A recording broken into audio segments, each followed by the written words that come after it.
ए बाबू, पीछे से पुलिस आ रहा है।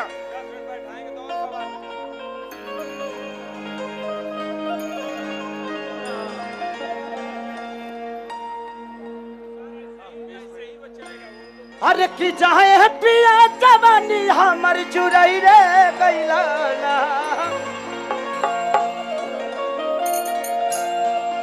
की चाहे पिया जवानी हमर अरे जरई रे गइला ना, हाँ जरई रे गइला ना। वहां जाने के बाद बैकअप मुझे नहीं मिल रहा है। वहां जाने के बाद अच्छा अच्छा थोड़ा सा इसको ऐसे घुमा देंगे ना, थोड़ा सा साउंड को थोड़ा सा घुमा दीजिए ना, थोड़ा सा साइड कर, इस साउंड को थोड़ा ऐसे करें, थोड़ा सा इफेक्ट और उसमें रिपीट आप दे दीजिए, हल्का सा माइनर रिपीट और इफेक्ट। इसको भी थोड़ा सा ऐसे करिए, इस साउंड को थोड़ा सा ऐसे करिए ना, इसको इस साउंड को। पीछे से मोनिटर नहीं दिए हैं आप, पीछे से मोनिटर है लेकिन वो सुनाई नहीं दे रहा, उसको आउटपुट, मोनिटर का आउटपुट दीजिए ना, मोनिटर का आउटपुट। हाँ तो उसका आउटपुट दीजिए। हम बोलेंगे लेकिन वो नहीं उतरेगा, हम जानते हैं वो नहीं उतरेगा, रहने दीजिए। मिल रहा है, हेलो हेलो मिल रहा है ना, थोड़ा सा वोकल मोनिटर में बढ़ा दीजिए, वहां पे मेरा बहुत बड़ा गाना है एक मेरा, जो भी लगातार लोग बजा रहे हैं और सुन रहे हैं कि चाहे पिया जवानी हमारी जरई रे गइला ना। एक बार सारे लोग अपने लाइट का फ्लैश जला लो, मोबाइल का फ्लैश सब लोग जलाओ, सब लोग मोबाइल का फ्लैश जलाओ। माता बहन बेटी आपके पास भी मोबाइल है तो जला लो, सब लोग जला लो फ्लैश। हमें लगना चाहिए कि छठ और दिवाली में कोई अंतर ना हो। जलाओ पगले, छठ पर भी जलाओ, लगना चाहिए कि आज भी दिवाली है और आज ही छठ है। जियो 1 2 3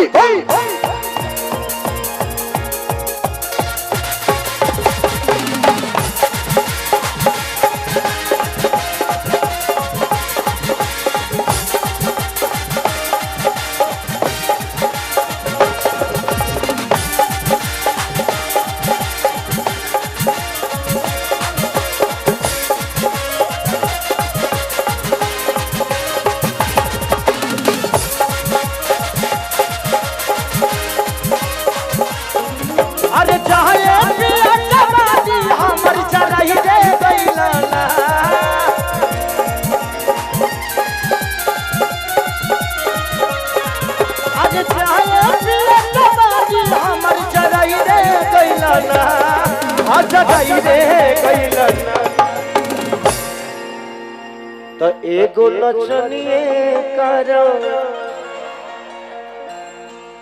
तो एगो नचनिए करो हे कनिया के भूलाई रे गइला। तो एगो नचनिए करो कनिया के भूलाई रे गइला।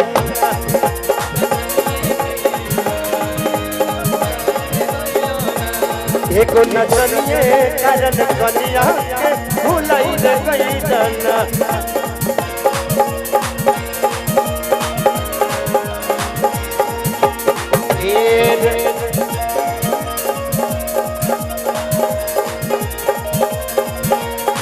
मन करे छोड़ दी कहिल पढ़ाई, अरे बैठ जाओ। अरे भागे कोनो गंडा किच ले ले बाजू पता हमर जुआ जगा दे तो हमरा अखिया के काजा रहे ना।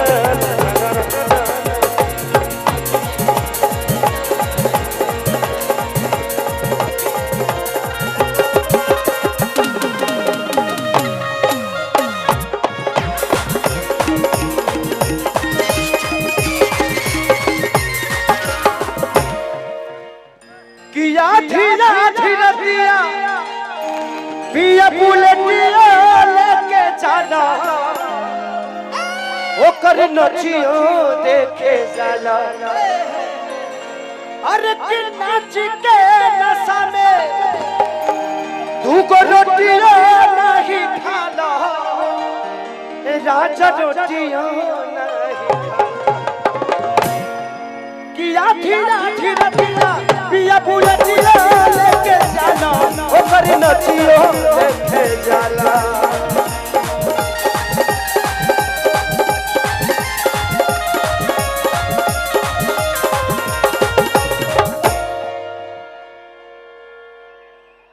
आप लोग ऐसे ही रहिए, आप मत बैठिए, बट शांति से खड़े रहिए।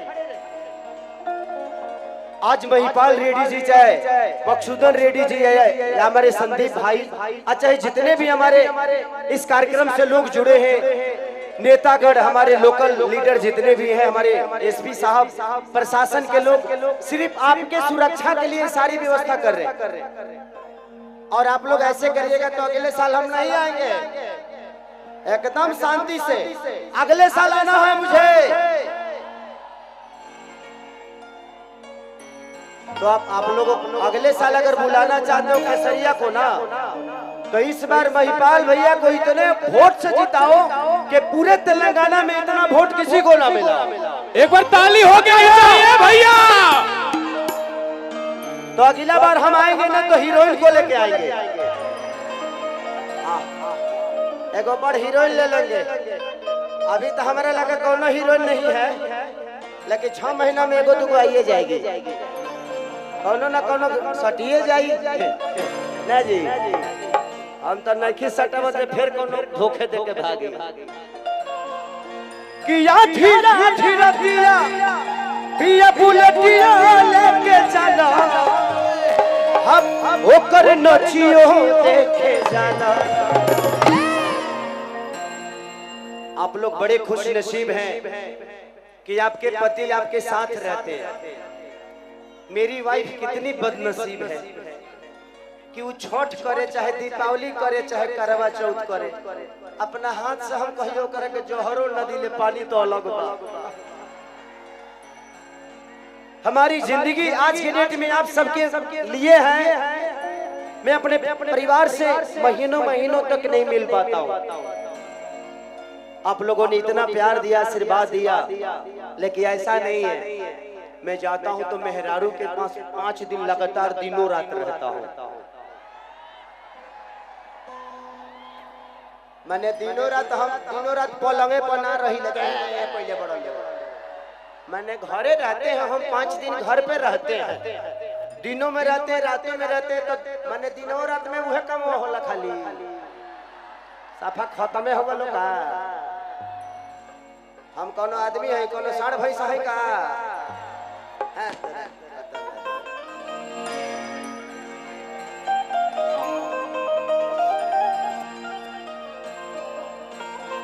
कि लगे सही के रोटी खइलू कि आधी आधी रतिया पिया बुलटिया लेके जाना ओकर नचियो देखे जाना कि नाच के नशा में तू को रोटियो नहीं खाना, तू को रोटियो नहीं खाना।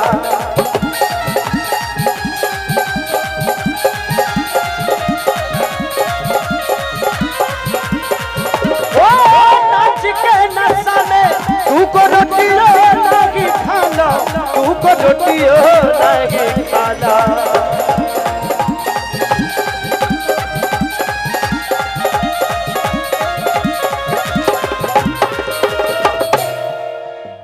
कि जाए पिया कमाई कुल्ही उड़ाई रे गइला ना, कि जाए पिया कमाई कुल्ही उड़ाई रे गइला ना, हाँ उड़ाई रे गइला ना। महिपाल सर, अगली बार से प्लीज थोड़ा सा जगह ज्यादा रखिएगा, और नहीं हो तो 2-4 गो बिल्डिंग तोड़वा दीजिए अभी से।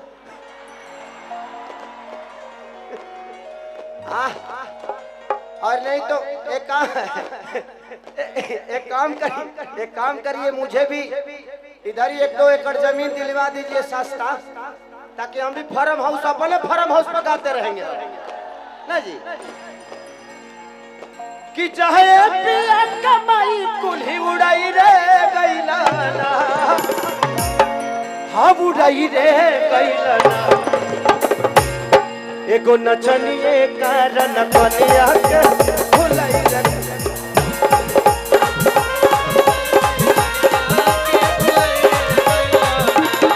एगो नचनिए कारण कनिया के भुलाई रे गैला ना।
कि कैसे आई कही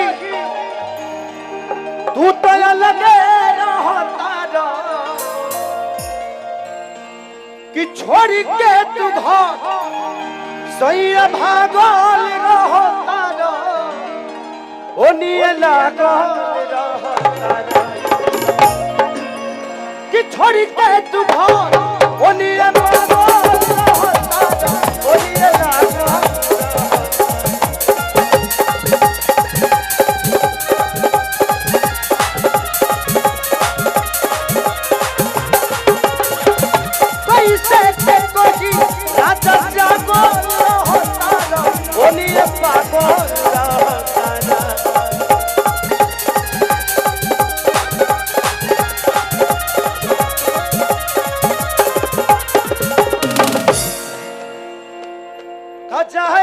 किसन खेसारी के अरे परी कई रे गैला ना,